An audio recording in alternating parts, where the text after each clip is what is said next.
ओम श्री गणेशाय नमः। सिए बियाह बिराम सिया रामा गर्भ दूरी करी निपन के रामा जीति कुसक संग्राम सिया रामा दशरथ के रनबा कुरे राम दीन दयाल विरत संभारे हरौनाथ मम संकट भारे। अर्थात उन्होंने कहा राजाओं के गर्भ दूर करके मतलब जो धनुष किसी से नहीं टूट सकेगा उसे तोड़कर श्री रामचंद्र जी सीता जी को ब्याहेंगे। रही युद्ध की बात, सो महाराज दशरथ के रण में बाके पुत्रों को युद्ध में तो जीत ही कौन सकता है। व्यर्थ मरहो जनि गाल बजाए मन मोद कहीं की भूख बुताए सिख हमारी सुनी परम पुनीता जगदम्बा जानो जय सीता। अर्थात गाल बजाकर व्यर्थ ही मत मरो, मन के लड्डुओं से भी कहीं भूख बुझती है। हमारी परम पवित्र निष्कपट सीख को सुनकर सीता जी को अपने जी में साक्षात जगजननी समझो, उन्हें पत्नी रूप में पाने की आशा एवं लालसा छोड़ दो। जगत पिता रघुपति बिचारे भरे लोचन छबिले हुनिहारे सुंदर सुखद सकल गुण रासे ए दो बंधु संबोर बासे। अर्थात और श्री रघुनाथ जी को जगत का पिता परमेश्वर विचार कर नेत्र भरकर उनकी छवि देख लो, ऐसा अवसर बार बार नहीं मिलेगा। सुंदर सुख देने वाले और समस्त गुणों की राशि ये दोनों भाई शिव जी के हृदय में बसने वाले हैं। स्वयं शिव जी भी जिन्हें सदा हृदय में छिपाए रखते हैं वे तुम्हारे नेत्रों के सामने आ गए हैं। सुधा समुद्र समीप बिहाए मृग जलु निरखी करऊ कति घाये करऊ जाय जगऊ जोई भावा हम तो आज जन्म फलु पावा। अर्थात समीप आए हुए भगवान दर्शन रूप अमृत के समुद्र को छोड़कर तुम जग जननी जानकी को पत्नी रूप में पाने की दुराशा रूप मिथ्या मृग जल को देखकर दौड़कर क्यों मरते हो। फिर भाई जिसको जो अच्छा लगे वही जाकर करो। हमने तो श्री रामचंद्र जी के दर्शन करके आज जन्म लेने का फल पा लिया, जीवन और जन्म को सफल कर लिया।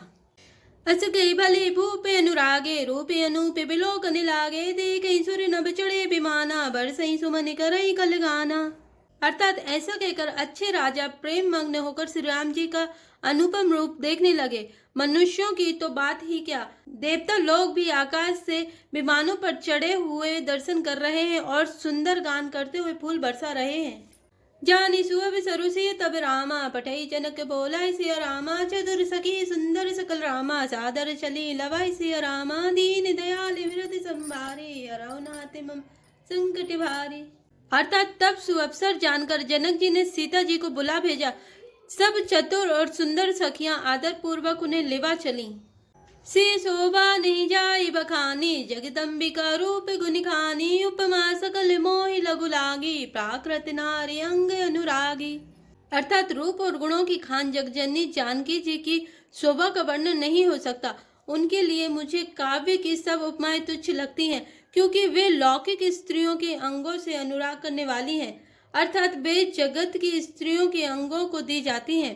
काव्य की उपमाएं सब त्रिगुणात्मक माइक जगत से ली गई हैं। उन्हें भगवान की स्वरूप शक्ति श्री जानकी जी के अप्राकृत चिन्मय अंगों के लिए प्रयुक्त करना उनका अपमान करना और अपने को उपहासपद बनाना है। सी बरनी ते उपमा दे कुकवि कहा जस को ले जो पटतरी ती समसिया जग अस जवती कहा कमनिया। अर्थात सीता जी के वर्णन में उन्हीं उपमाओं को देकर कौन को कभी कहलाए और अपयश भागी बने। अर्थात सीता जी के लिए उन उपमाओं का प्रयोग करना सुकवि के पद से युक्त होना और अपकीर्ति मोल लेना है। कोई भी सुकवि ऐसी नादानी एवं अनुचित कार्य नहीं करेगा। यदि किसी स्त्री के साथ सीता जी की तुलना की जाए तो जगत में ऐसी स्त्री युक्ति है ही कहाँ जिसकी उपमा उन्हें दी जाए। गिरा मुखर तन अरत भवानी रतियति दुखिते अतनुपति जानी विषवारुनि बंधु प्रिय जेहि कही रमा सम किमि वैदेहि। अर्थात पृथ्वी की स्त्रियों की तो बात ही क्या, देवताओं की स्त्रियों को भी यदि देखा जाए तो हमारी अपेक्षा कहीं अधिक दिव्य और सुंदर है। तो उनमें सरस्वती तो बहुत बोलने वाली हैं, पार्वती अर्धांगिनी है। अर्थात अर्ध नारी नटेश्वर के रूप में उनका आधा ही अंग स्त्री का है, शेष आधा अंग पुरुष शिव जी का है। कामदेव की स्त्री रति पति को बिना शरीर का अनंग जानकर बहुत दुखी रहती है और जिनके विष और मग जैसे समुद्र से उत्पन्न होने के नाते प्रिय भाई हैं। उन लक्ष्मी जी के समान तो जानकी जी को कहा ही कैसे जाए।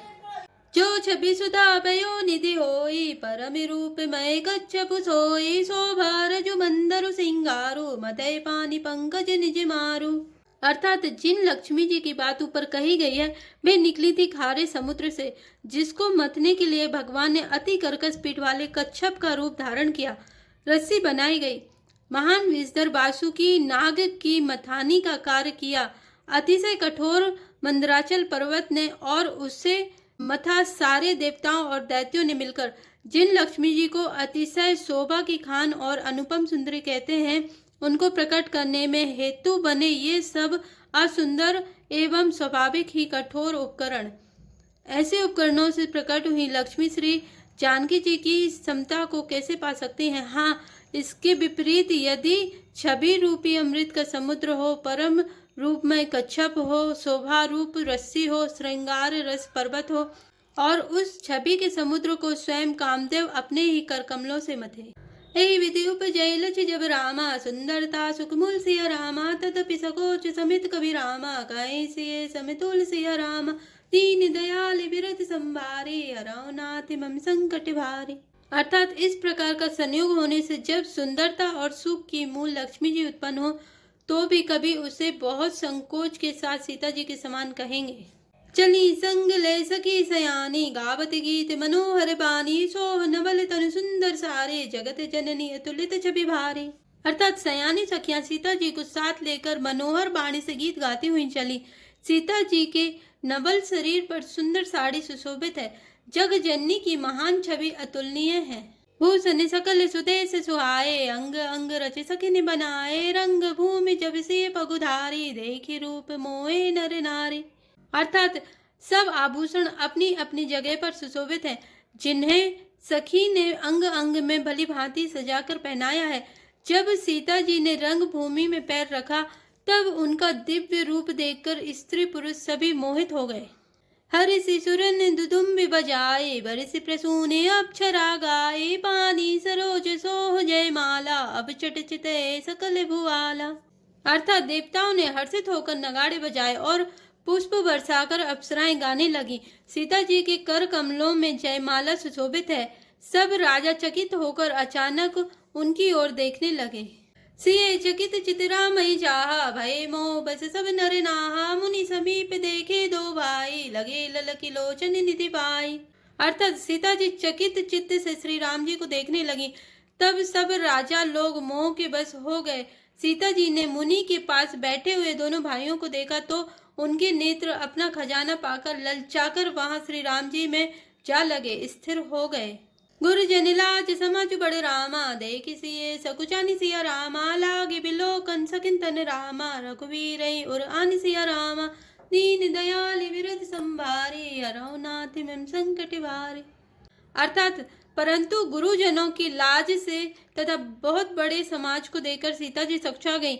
वे श्री रामचंद्र जी को हृदय में लाकर सखियों की ओर देखने लगी। राम रूप अरुषि छवि देखे, नर नारिन परिहरि निमेषे, सोचई सकल कहत सकुचाई, विधि सन विनय करई मन माही। अर्थात श्री रामचंद्र जी का रूप और सीता जी की छवि देखकर स्त्री पुरुष ने पलक मारना छोड़ दिया।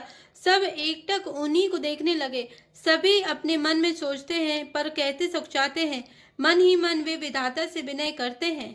हरु विधि बेगी जनक जड़ताई, मति हमारे ऐसे दे सुहाई, बिनु विचारे पनु तजि नर नाहु, सिए राम करे करे विबाहु। अर्थात हे विधाता, जनक की मूर्ता को शीघ्र हल लीजिए और हमारी ही ऐसी सुंदर बुद्धि उन्हें दीजिए कि जिससे बिना ही विचार के राजा अपना प्राण छोड़कर सीता जी का विवाह राम जी से कर दें। जगु भल गए भाव सब काहू, हटकीने अंतौर दाऊ, ऐ लाल सा मगन सब लोगु, भरोसा रोजान की जोगु। अर्थात संसार उन्हें भला कहेगा क्योंकि यह बात सब किसी को अच्छी लगती है। हट करने से अंत में भी हृदय जलेगा। सब लोग इसी लालसा में मग्न हो रहे हैं कि जानकी जी के योग वर तो यह सांवला ही है। तब बंदी जन जन की बुलाए, वरिदा बलि कहते चली आए, कह नृपुजाई काऊ पन मोरा, चले बाटे ही हर सुन थोरा। अर्थात तब राजा जनक ने बंदी जनों भाटों को बुलाया। वे विरुदा बलि वंश की कीर्ति गाते हुए चले आए। राजा ने कहा, जाकर मेरा प्रण सबको कहो। भाट चले, उनके हृदय में कम आनंद ना था। बोले बंदी बचन बरे रामा, सुनऊ सकल महिपाल सिया रामा। अपन विदेह कर गई हम रामा, भुजा उठाई विशाल सिया रामा। दीन दयाल विरत संभारी, अरौनाथ मम संकट भारी। अर्थात भाटों ने श्रेष्ठ वचन कहा, हे पृथ्वी की पालना करने वाले सब राजागण, सुनिए, हम अपनी भुजा उठाकर जनक जी का विशाल प्रण कहते हैं। नृप भुज बलु विदुषी विधनु राहो, गरु कठोर विदित सभी काहो। रावण भानु महाभट भारे, देखी सरासर वही सिधारे। अर्थात राजाओं की भुजाओं का बल चंद्रमा है, शिव जी का धनुष राहु है, वह भारी है, कठोर है, यह सबको विदित है। बड़े भारी योद्धा रावण और वाणासुर भी इस धनुष को देखकर गासे चुपके से चलते बने। उसे उठाना तो दूर रहा, छूने तक की हिम्मत ना हुई।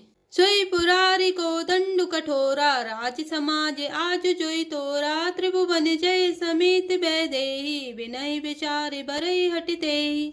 अर्थात उसी शिव जी के कठोर धनुष को आज इस राज समाज में जो भी तोड़ेगा, तीनों लोगों की विजय के साथ ही उसको जानकी जी बिना किसी विचार के हठ पूर्वक वर्ण करेंगी। सुनि पन्नी सकल भूपे अभिलाषे, भट्टमानी अतिशय मन माके। परि कर बांधी उठे अकुलाई, चले इष्ट देवन सिरनाई। अर्थात प्रण सुनकर सब राजा ललचा उठे। जो वीरता के अभिमानी थे वे मन में बहुत ही तमतमाए, कमर कसकर अकुलाकर उठे और अपने इष्ट देवों को सिर नवाकर चले। तम की किसी भी धनु धराई, उठई न कोटि भाली भलु कराई। जिनके कछु विचार मन माई, चापि समीप महीप न जाई। अर्थात वे तमक कर बड़े ताव से शिव जी के धनुष की ओर देखते हैं और फिर निगाह जमाकर उसे पकड़ते हैं। करोड़ों भांति से जो लगाते हैं पर वह उठता ही नहीं। जिन राजाओं के मन में कुछ विवेक है वे धनुष के पास ही नहीं जाते। तम की धरई धनु मूड़ रामा, उठई न चलई लजाई सिया रामा। मनहु पाई भट बाहु बलु रामा, अधिक अधिक गरु आई सिया रामा। दीन दयाल विरत संभारी, हरौ नाथ मम संकट भारी। अर्थात वे मूर्ख राजा तमक कर किटकिटा कर धनुष को पकड़ते हैं, परंतु जब नहीं उठता तो लजा कर चले जाते हैं। मानो वीरों की भुजाओं का बल पाकर वह धनुष अधिक अधिक भारी होता जाता है। जय श्री राम, जय जय हनुमान।